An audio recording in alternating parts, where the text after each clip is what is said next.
Humans have some very strange ideas about perfection.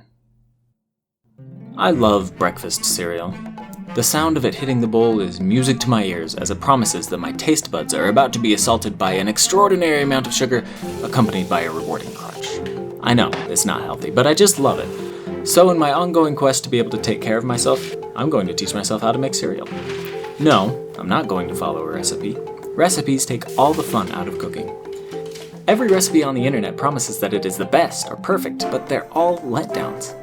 Maybe that's too harsh, but they spend as much time telling stories in their blogs as they do explaining their recipe.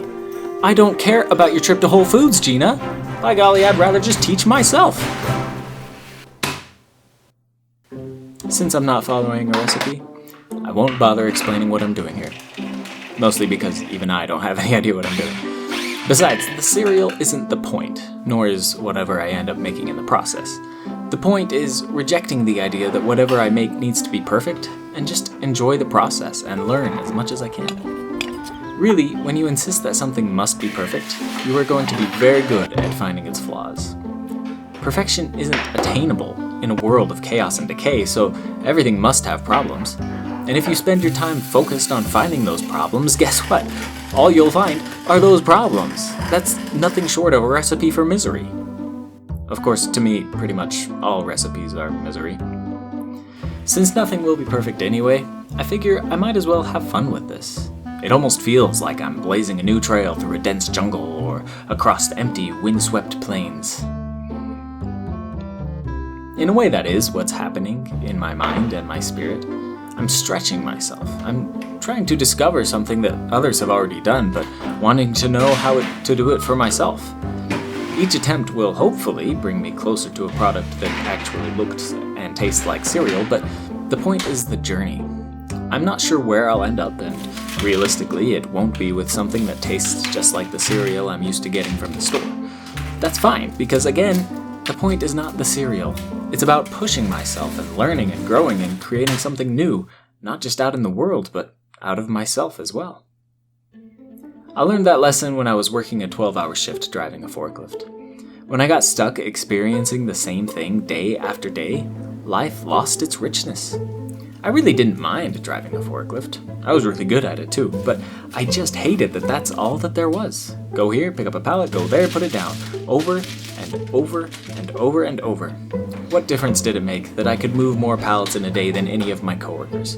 What did it matter that I had mastered my skill in driving when I felt totally hollow inside? Being perfect had turned me into a machine, devoid of any passion for my work. I think all of this stems from a misunderstanding of perfection. My brother very recently said to me, in regards to a s'more, sometimes perfection is messy. Although I disagree with him on the best way to roast and eat marshmallows, I can agree with his sentiment. We get this idea that a perfect thing has no flaws, but we've established that no such thing can exist in our entropic world. Perfection is an attitude or a direction, not a fixed state. To be perfect doesn't mean to ascend to godhood while still alive. It means to set your sights on something worthwhile and strive toward it and enjoy the challenge. In this life, there is more to see and do and feel than there is time sufficient to experience it. Despite that fact, too many of us get complacent and spend our lives doing the same things over and over, forgetting why we ever started doing it in the first place. Worse still, we put off all those things we've always wanted to try because they don't fit into a schedule packed with monotony. Life is not about any one thing. Life is meant to be rich and joyful and full. Fullness doesn't come from repetitive motions, but from a vast array of experiences. It is good to have a routine. Making sure your needs are met is imperative, but don't forget, you also have a need to learn and expand yourself. You need to grow into your potential by putting yourself outside your comfort zone. More of you is already there than you realize. Now, I'm gonna give these a try.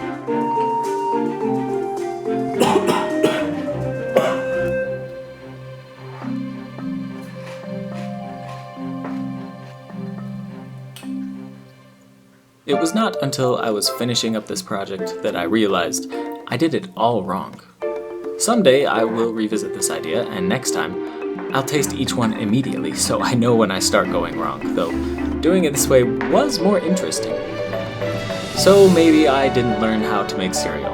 I did, however, learn how to make cereal, which is honestly the more important lesson.